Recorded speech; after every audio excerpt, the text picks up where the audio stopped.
വരുന്ന ആ 16 വയസ്സുകാരന് ഇങ്ങനത്തെ ഒരു ഫീൽഡിൽ തന്നെ എൻ്റർ ചെയ്യണം എന്നുള്ള ഒരു കൺസെപ്റ്റ് ആയിട്ടാണോ വന്നത്, അല്ലെങ്കിൽ സാഹചര്യം? ഞാൻ വന്നത് ഒരു വൈറ്റ് കോളർ ജോലി നോക്കിയിട്ട് ഇരിക്കുന്ന വെച്ചിട്ടാണ് വന്നിരുന്നത്. അപ്പോൾ ഇവിടെ വന്നപ്പോൾ അവരെൻ്റെ ട്രെയിനിങ്ങിലിട്ടത് ഈ റിസർച്ച് ഡിപ്പാർട്ട്മെൻറ്റിൽ കളർ മാനുഫാക്ചറിങ്ങും അങ്ങനെയുള്ളൊരു ഡിപ്പാർട്ട്മെൻറ്റിൽ കൊണ്ടിട്ടു. അപ്പോൾ ആദ്യം ഈ കളറിൻ്റെ മണമത്തൊക്കെ കേട്ടപ്പോൾ താല്പര്യപ്പെട്ടില്ല. നമ്മുടെ മനസ്സിലാഗ്രഹം ഒരു എൻജിനീയർ വൈറ്റ് കോളറായിട്ടുള്ള ഒരു ഇത് ഇട്ട ജോലി കുറച്ച് ദിവസം കഴിഞ്ഞു അത് വേണോ വേണ്ടതെന്ന് ആലോചിച്ചു, വേറെ മറ്റുള്ള ഫീൽഡിലേക്ക് മാറാനായിട്ട്.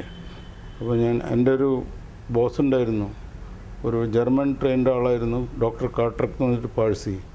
അപ്പോൾ 6 മാസം കഴിഞ്ഞപ്പോൾ ഞാൻ മാറാൻ പോകുമെന്ന് പറഞ്ഞപ്പോൾ ആൾ പറഞ്ഞു മാറണ്ട, ഇത് വളരെ നല്ല ലൈനാണ്, സ്പെഷ്യലൈസ്ഡ് ലൈനാണ്, നിങ്ങൾ ചിന്തിക്കുന്ന ലൈനിൽ ആയിരക്കണക്കിന് ആൾക്കാരും ലക്ഷക്കണക്കിന് ആൾക്കാരും ജോലി ചെയ്യുന്നുണ്ട്, അപ്പോൾ അതുകൊണ്ട് ഇതെന്തിനു മാറണം, ഇതന്നെ ശ്രമിച്ചു നോക്കാൻ പറഞ്ഞു.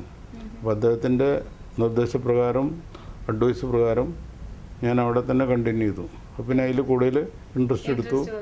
അങ്ങനെ എടുത്തുകൊണ്ട് കമ്പനി ലെവലിൽ ഒരുപാട് അവാർഡുകൾ അവർ തന്നു. ഈ പല സേവിങ്ങുകളും ഉണ്ടാക്കി കൊടുത്തിട്ട് അവിടെ കോസ്റ്റ് സേവിങ് മുതൽ. പിന്നെ അതിലൊരു ഇമ്പോർട്ടൻറ്റ് സബ്ജക്റ്റ് വന്നപ്പോൾ അത് ഒരു നാഷണൽ ലെവലിലേക്ക് അയച്ച് അത് ഇമ്പോർട്ട് സബ്സ്റ്റിറ്റ്യൂഷൻ്റെ ഒരു പ്രൊഡക്റ്റ് ആയതുകൊണ്ട് നാഷണൽ അവാർഡ് കിട്ടി. പിന്നെ സാർ പറഞ്ഞല്ലോ ലൈക്ക് അന്നേ കാലഘട്ടത്തിൽ വന്ന് ഒത്തിരി ജോലി തപ്പി കിട്ടിയില്ല. ആദ്യ സ്റ്റാർട്ടിങ് പീരീഡിൽ മുംബൈ വന്നിട്ട് ഒരുപാട് സ്ട്രഗിൾ ചെയ്തിട്ടുണ്ടോ? സ്ട്രഗിൾ ചെയ്തിട്ടുണ്ട്, പക്ഷെ അധികം സ്ട്രഗിൾ ചെയ്യാനായിട്ട് എനിക്ക് വേണ്ടി വന്നില്ല. കാരണം ഈ കൊച്ചു ജോലികൾ നോക്കി ഇരിക്കുന്ന സമയത്ത് തന്നെ എനിക്ക് കോൾ കിട്ടി. അത് ആരും പറയും ഒരിക്കലും ഞാൻ LNT സീമൻസ് അങ്ങനെയുള്ള ഈ വോൾട്ടാസ് ഇങ്ങനെ 3 കമ്പനി കാര്യം അവിടെ അപ്ലൈ ചെയ്തിട്ടുണ്ടായിരുന്നത്. അപ്പോൾ എല്ലാവരും പറഞ്ഞു ഡിസ്കറേജ് ചെയ്തു, ഒരിക്കലും കിട്ടില്ല എന്ന് പറഞ്ഞു. അപ്പോൾ ഭാഗ്യത്തിന് ഒരു കോൾ വന്നു LNTന്ന്.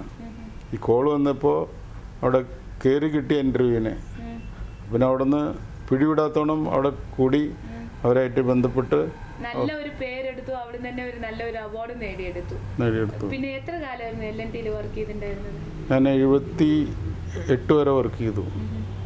അത് കഴിഞ്ഞിട്ട് എന്തായിരുന്നു ചെയ്തത്? പിന്നെ പലരും പറഞ്ഞു ഈ ഒറ്റയ്ക്ക് ബിസിനസ് ഈ ജോലി ചെയ്യുന്നതിന് പകരം സ്വന്തമായിട്ടൊരു ബിസിനസ് തുടങ്ങി കഴിഞ്ഞാൽ നിങ്ങളുടെ ഫ്യൂച്ചർ കൂടുതലായിരിക്കും, അല്ലെങ്കിൽ ഒരു ശമ്പളക്കാരനായിട്ട് കഴിയേണ്ടി വരുമെന്ന് പറഞ്ഞു. അതും ആലോചിച്ചപ്പോൾ നമ്മുടെ കയ്യിൽ പല ടെക്നോളജികളുണ്ടായിരുന്നു, പല പ്രോഡക്ട്സ് ഉണ്ടാക്കാനുള്ള നോഹകളുണ്ടായിരുന്നു. അപ്പോൾ അത് പ്രകാരം ഞാനൊരു ബിസിനസ് തുടങ്ങാനായിട്ട് മനസ്സിൽ കണ്ടു. അപ്പോൾ ക്യാപിറ്റലൊന്നും ഉണ്ടായിരുന്നില്ല, സ്ഥലത്തിൻ്റെ വില വല്ലാണ്ട് ഇടിഞ്ഞ സമയമായിരുന്നപ്പോൾ ഈ എമർജൻസി ഇന്ദിരാഗാന്ധി ഡിക്ലെയർ ചെയ്യുന്ന സമയമായിരുന്നു 77 അപ്പോഴാണ് ഡിക്ലെയർ ചെയ്യുന്നത്. അപ്പോൾ അതുകൊണ്ട് സ്ഥലത്തിൻ്റെ കംപ്ലീറ്റ് വില കുറഞ്ഞതുകൊണ്ട് ഇൻവെസ്റ്റ്മെൻ്റ് ഇല്ലാതെ ഒരു ഇൻഡസ്ട്രിയൽ എസ്റ്റേറ്റിൽ പണി നടക്കുമ്പോൾ അവിടെ കയറി ചെന്നപ്പോൾ അവിടുത്തെ മാനേജർ പറഞ്ഞു എത്ര പൈസ കയ്യിലുണ്ടെന്ന് ചോദിച്ചു. 7000 രൂപ കയ്യിലുണ്ടെന്ന് പറഞ്ഞു. 7000 രൂപയ്ക്കൊരു ഇൻഡസ്ട്രിയൽ യൂണിറ്റ് മേടിക്കാൻ പറ്റില്ല, ഞാൻ പൈസ കൊണ്ടുവരാൻ പറഞ്ഞു. അത് മേടിച്ചിട്ട് ഹയർ പർച്ചേസിൽ ഒരു യൂണിറ്റ് ആൾ നമ്മുടെ പേര് എഴുതി തന്നു, ആ എഗ്രിമെൻ്റ് ഉണ്ടാക്കി തന്നു. അതേസമയം പവർ ഉണ്ടായിരുന്നില്ല ജോലി വേണം. അപ്പോൾ ലിഫ്റ്റിൽ പവറുണ്ട്, ലിഫ്റ്റ്. അപ്പോൾ അതിൽ നിന്ന് പവർ വലിച്ച് ആൾ കണക്ഷൻ തന്നിട്ട് ജോലി കൊടുക്കാൻ പറഞ്ഞു. അപ്പം മെഷീൻ ഉണ്ടായിരുന്നില്ല കയ്യിൽ. അപ്പോൾ ഒരു സുഹൃത്ത് ഒരു ഹൈ സ്പീഡ് സ്റ്റിറർ എന്ന് പറഞ്ഞിട്ടൊരു മെഷീൻ മേടിച്ചിട്ട് 6 മാസമായിട്ട് അത് ഉപയോഗിച്ചിട്ട് സാധിക്കാതിരിക്കുകയായിരുന്നു. അപ്പോൾ അദ്ദേഹം പറഞ്ഞു അത് കൊണ്ടുകൊള്ളാൻ പറഞ്ഞു. അത് ഉപയോഗിച്ചിട്ട് ഒരു 6 മാസത്തിനുള്ളിൽ അതിൻ്റെ പൈസ അടച്ചാൽ മതി എന്ന് പറഞ്ഞു. അപ്പോൾ അങ്ങനെ 3 തരത്തിൽ ബെനിഫിറ്റ് കിട്ടിയപ്പോൾ അങ്ങനെ കൂടെ ഉണ്ടായിരുന്നു. തീർച്ചയായിട്ടും. അപ്പോൾ സാർ ഈ സുഹൃത്തിൻ്റെ സഹായം കൊണ്ടും അല്ല വാങ്ങിച്ച സ്ഥലത്തു നിന്നുള്ള സഹായം കൊണ്ടും നല്ല രീതിയിൽ ആദ്യം ബിസിനസ് തുടങ്ങി.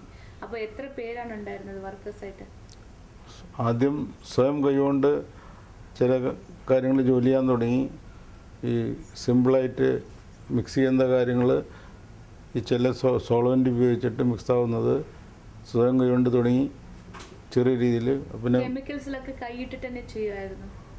കൈയിട്ട് കൈ ക്ലീൻ ചെയ്ത് കഴിഞ്ഞപ്പോൾ ഉള്ളത് പ്രശ്നമൊന്നുമില്ല, ഒരു പ്രശ്നമില്ല. അപ്പോൾ അത് കഴിഞ്ഞിട്ട് ഒരു ടേബിളും ചെയറിട്ട് നമ്മളിരുന്നു. പിന്നെ ഒരു വർക്കറായി, 2 വർക്കറായി.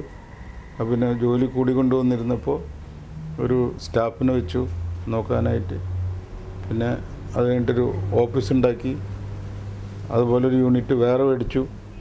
സ്റ്റെപ്പ് ബൈ സ്റ്റെപ്പാണ്. Step by step. ഇപ്പോൾ എത്ര വർക്കേഴ്സ് ഉണ്ട്? ഇപ്പോൾ ഒരു 2 ഡസൻ വർക്കേഴ്സ് ഉണ്ട്. 2 ഡസൻ വർക്കേഴ്സ് ഉണ്ട്. തീർച്ചയായിട്ടും ഒരു അതായത് ഞങ്ങളുടെ ഈ ഓട്ടോമാറ്റിക് വർക്കിംഗ് മെഷീനുകളാണ് ഇപ്പോൾ ഉള്ളത്. ഈ 2 ഡസൻ വർക്കേഴ്സ് ഞാൻ അവിടെ സ്ഥലം പോരായ വന്നു ബോംബെയിൽ. 2 യൂണിറ്റ് ഉണ്ടെങ്കിലും ഇവിടെ നേരെ പിന്നെ ന്യൂ ബോംബെയിൽ പോയിട്ട് പുതിയൊരു സ്ഥലം എടുത്തു. എവിടെ? ന്യൂ ബോംബെ വാശിയല്ല, തലോജ എന്ന് പറഞ്ഞ MIDC ഇൻഡസ്ട്രിയൽ എസ്റ്റേറ്റിൽ അവിടെ എടുത്തിട്ട് ഒരു 5000 സ്ക്വയർ ഫീറ്റോളം ഒരു ഫാക്ടറി ഷെഡ് ഉണ്ടാക്കി. അപ്പോൾ അത് ഞാൻ അങ്ങോട്ട് എൻ്റെ പേരിലത് എടുത്തു. അങ്ങോട്ട് മാറിപ്പിരിക്കുന്ന ഫാക്ടറി മിസ്സസിൻ്റെ പേരിലേക്ക് മാറ്റി. അവർ 2 പേരും 2 ഫാക്ടറി നോക്കുന്നു. പിന്നെ ഈ മിസ്സസ് എന്ന് പറഞ്ഞപ്പോഴാണ് മെയിനായിട്ട് ഒരു ജീവിതത്തിന്റെ ഒരു പങ്കാളിയുടെ ഒരു സാന്നിധ്യം വരുന്നത്. അതെ അതെ. എപ്പോഴായിരുന്നു നിങ്ങളുടെ ജീവിതത്തോട് കടന്നു വന്നത്? ഒരു 1975 75ലാണ് കല്യാണം ഉണ്ടായിരുന്നത്. മാഡം കല്യാണത്തിന് മുമ്പ് വർക്ക് എന്തെങ്കിലും ചെയ്തിട്ടുണ്ടോ? ഇല്ല. കല്യാണം കഴിഞ്ഞ് വന്നിട്ട് എത്ര കാലം ഹൗസ് വൈഫായിട്ടുണ്ടായിരുന്നു? കല്യാണം കഴിഞ്ഞ് അധികം നാളും ഹൗസ് വൈഫ് തന്നെയായിരുന്നു. പിന്നെ ബിസിനസ്സിലേക്ക് ബിസിനസ്സിൽ പിന്നെ ഹസ്ബൻഡിനെ സഹായിക്കാൻ തുടങ്ങി. നല്ല ഒരു ബിസിനസ് പാർട്ട്ണറും കൂടിയായി നിങ്ങളുടെ. പിന്നെ ഈ ജോലിയുടെ ഇടയിൽ ഇപ്പോൾ നിങ്ങൾ LNTയിൽ വർക്ക് ചെയ്യുമ്പോൾ ഒരു ഇന്ത്യൻ നാഷണൽ അവാർഡ് കിട്ടിയിട്ടുണ്ടായിരുന്നു.